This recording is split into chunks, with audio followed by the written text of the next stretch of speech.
मंठा येथील पंचायत समितीचे कंत्राटी अभियंता महेश अंकुशराव बोराडे वय 36 वर्षे यांना 5,000 रुपये लाच स्वीकारताना पोलिसांकडून सापळा रचून रंगेहात पकडण्यात आले। सविस्तर माहिती अशी की तक्रारदार यांना शासनाच्या महात्मा गांधी रोजगार हमी योजनेअंतर्गत गाय गोठा बांधण्यासाठी 77,000 रुपये अनुदान मंजूर झाले होते। त्यापैकी पहिला हप्ता 9,000 रुपये देण्यात आले। मंठा पंचायत समिती कार्यालय येथील आरोपी अभियंता यांनी तक्रारदार यांच्याकडे त्यांच्या गायगोठा बांधकामाचे मंजूर अनुदानापैकी दुसरा हप्ता देण्यासाठी 5,000 रुपयांची मागणी केली। मंठा पोलीस ठाणे येथे या संदर्भात गुन्हा दाखल करण्यात आला असून मंठा पंचायत समितीमधील एका कर्मचाऱ्यावर कारवाई होताच बाकीचे कर्मचारी खुर्च्या सोडून पंखे बंद न करताच पसार झाल्याने पंचायत समितीमध्ये शुकशुकाट दिसून आला।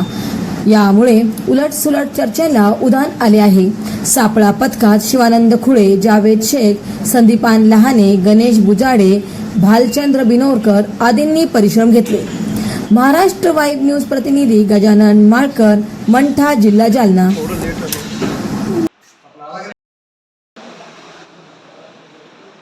पंचायत समितीमध्ये कारवाई होताच सर्व अधिकारी गायब।